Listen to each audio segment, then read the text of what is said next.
일반적으로 예수님의 부활을 바라보는 성도의 태도는 세 부류로 이야기할 수가 있습니다. 제일 첫째는 부활의 사건을 어제의 사건으로 기념하는 사람들입니다. 이런 태도는 부활을 하나의 과거의 역사적인 사건으로만 바라보는 자세로서 오늘 나의 삶과는 별로 관계가 없다고 생각하는 태도입니다. 두 번째는 내일의 부활절로만 생각하는 사람들입니다. 장차 죽은 뒤에 예수님처럼 부활할 것을 믿습니다. 그래서 오늘 주 안에서 복을 누리다가 죽은 뒤에도 예수님처럼 부활해서 계속해서 이 복된 삶을 살아가기를 원합니다라는 자세입니다. 물론 이런 삶의 자세도 필요하지만 온전한 부활의 신앙을 가진 성도의 모습이라고는 볼 수가 없습니다. 예수님의 부활이 현재 나의 삶에 전혀 영향력을 미치지 못하고 있기 때문입니다. 세 번째 태도는 부활절을 오늘의 부활절로 지키는 사람들입니다. 이런 성도님들은 예수님의 부활을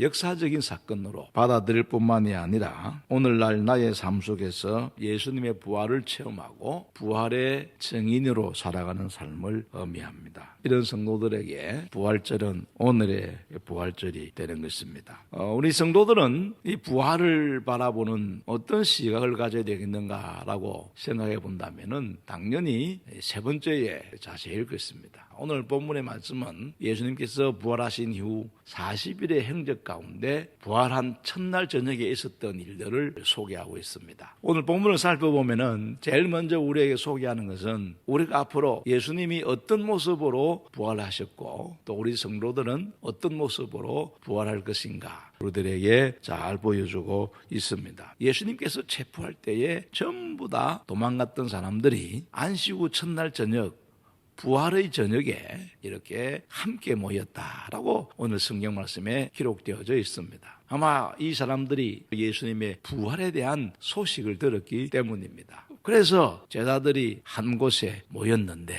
그들의 모습을 성경에 보면 두 가지로 표시해야 합니다. 하나는 두려움에 떨고 있었다. 사실은 제자들이 예수님의 시체를 훔쳐가고 난 이후에 살아났다고 거짓된 소문을 내게 되면은 더 큰 일이 일어날 것이라고 경계하는 대제사장들의 이야기를 들었기 때문입니다. 그래서 두려움 속에서 제자들이 문을 잠그고 함께 모여 있는 그 자리에 갑자기 예수님께서 나타나셨다 그렇게 이야기하고 있지요. 여기에 예수님의 모습은 부활하신 모습입니다. 중요한 것은 어떻게 들어오셨을까? 여러분 문이 잠궈진 상태에서 예수님께서 들어오셨다면은 우리와 똑같은 육체를 가진 몸으로서는 도저히 들어오실 수가 없을 것입니다. 시간과 공간을 초월하는 모습이 아니었겠는가 하는 것이고 그런데 중요한 것은 육체의 모양은 그대로 가지고 계신다는 사실입니다. 예수님의 제자들이 두려워 떨고 있는 자기들 가운데 서서 말씀하고 있기 때문입니다. 그러니까 부활체의 모습이 정확하게 어떤 모습인가는 알 수가 없는데 시간과 공간을 초월하는 모습임과 동시에 손과 발, 눈은 그대로 가진 모습이 바로 오늘 성경 속의 부활체의 모습이다. 그렇게 말씀을 하고 있습니다. 그래서 오늘 이 본문이 우리에게 주는 중요한 메시지 중에 하나는 앞으로 우리도 어떻게 부활할 것인가. 오늘 예수님은 몸을 갖고 계십니다. 그 몸을 가지고 계신다는 증거 중에 하나가 뭐냐면은 예수님께서 못이 박히신 손과 발을 또 창이 찔리신 옆구리의 허리를 직접 보여주었습니다. 이 사실을 보고 난 이후에 제자들이 크게 기뻐하더라 그렇게 말씀합니다. 그래서 우리가 정확하게 알 수가 없지만은 부활체의 모습은 어떠한 모습일까? 육체의 모양은 갖고 있는데 시간과 공간을 초월하는 모습으로 우리에게 말씀해 주고 있습니다. 그런데 오늘 제가 전하고 싶은 메시지는 이 부활의 주님께서 제자들에게 찾아오신 이유가 뭔가 하는 것입니다. 부활하신 주님은 40일 동안도 활동하셨지만은 지금도 여전히 하나님의 보호자 우편에서 일하고 계십니다. 부활하신 예수님께서 두려워 떨고 있는 제자들에게 찾아오신 이유가 무엇이겠습니까? 단순하게 내가 너희들에게 이야기한 대로 죽었다가 3일 만에 내가 부활했다, 이것을 보여주기 위하여 오셨을 것 같습니까? 부활하신 자신의 모습을 보여주기 위하여 오신 것이 아님을 우리는 분명히 알 수가 있습니다. 두려워 떨고 있는 제자들을 다시 세우시기 위하여 주님께서 오신 것입니다. 사명감을 가지고 다시 달려가게 하기 위하여 예수님께서 오신 것입니다. 그래서 두려워 떨고 있는 제자들에게 지금 가장 필요한 것이 무엇일까? 제일 첫 번째 메시지가 평강이 있을지어다.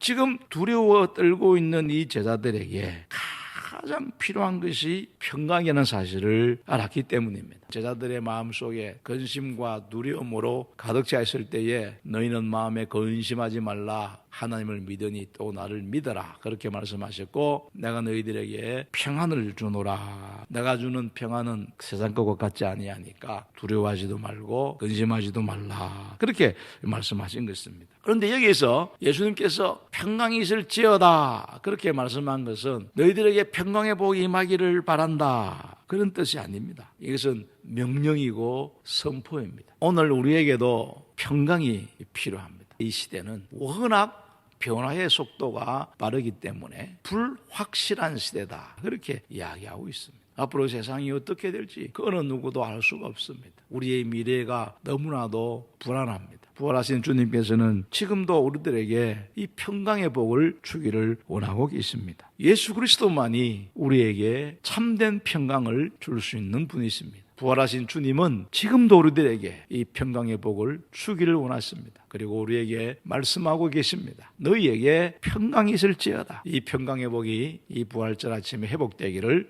주님의 이름으로 축원합니다. 두 번째는 사명감을 주므로 제자들을 세우고 있습니다. 아버지께서 나를 보내신 것 같이 나도 너희를 세상에 보내노라, 그렇게 말씀합니다. 제자들은 예수님께서 체포되실 때에 다 도망갔던 사람들입니다.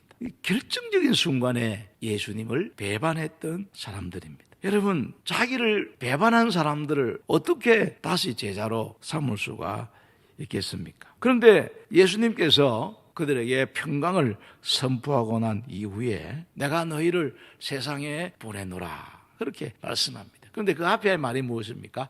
아버지께서 나를 보내신 것 같이, 하나님 아버지께서 나를 세상에 보내신 그 마음으로 내가 너희를 세상에 보낸다, 그렇게 이야기하고 있는 것입니다. 이것은 무슨 말씀입니까?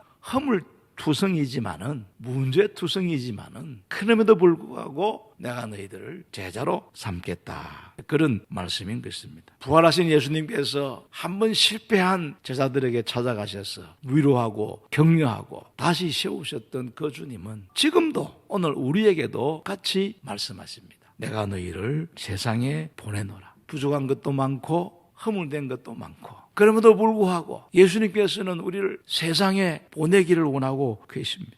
왜냐하면 아직도 십자가의 복음이 필요한 곳이 많기 때문에, 복음을 들어야 될 사람들이 많기 때문입니다. 그래서 예수님께서는 우리가 부족함에도 불구하고, 배신자 같은 신분임에도 불구하고, 잘난 것도 없음에도 불구하고 내가 너희를 세상에 보내노라. 그리고 세 번째 준 것이 무엇입니까? 숨을 내쉬며 성령을 받아라 말씀합니다.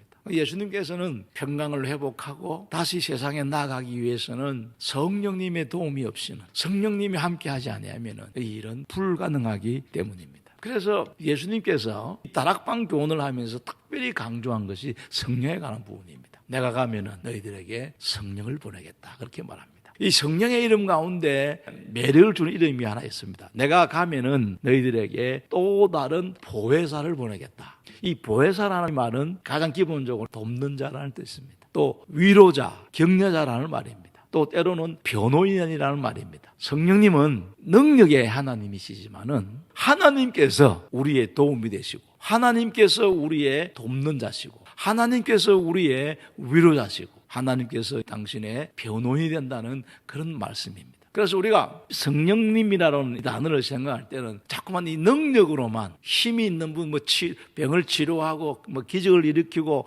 이런 개념으로만 자꾸만 생각하고 있는데, 예수님께서 우리에게 부여해 주신 이름 보혜사입니다. 우리의 돕는 자 되시고, 우리의 위로자 되시고, 우리의 변호인. 우리가 어디를 가든지 이 성령님을 내가 너희들에게 주노라, 그렇게 말씀합니다. 그뿐만 아니라 우리들에게 놀라운 권세를 주었습니다. 내가 너희들에게 죄 사함의 권세를 주겠다, 그렇게 말합니다. 너희가 누구의 죄든지 사하면 사여질 것이요 누구의 죄든지 그대로 두면 그대로 있으리라. 죄 사함의 권세입니다. 예수 그리스도의 이름의 권세를 주심으로 말미암아 우리에게 힘을 주신 것입니다. 예수의 이름으로 병도 고치고, 예수의 이름으로 죄도 용서받고, 예수의 이름으로 구원도 받고, 나의 이름을 너희들에게 선포할 권리를 주겠다는 것입니다. 그래서 오늘 부활하신 주님께서 두려움에 떨고 있는 제자들에게 찾아가셔서 평강을 선포하고 사명을 주시고 성령을 주시고 제사함의 권세를 주셔서 제자들을 본래의 자리로 회복시켜 주시고 다시 사명자로 세워주시는 예수님의 모습을 우리가 볼 수가 있는데, 그 부활의 주님은 지금도 동일하게 우리들에게 찾아오셨어. 제가 처음에 말씀드린 대로 이 부활의 주님이 과거에 부활하신 그분이 아니라 부활하신 주님은 지금도 여전히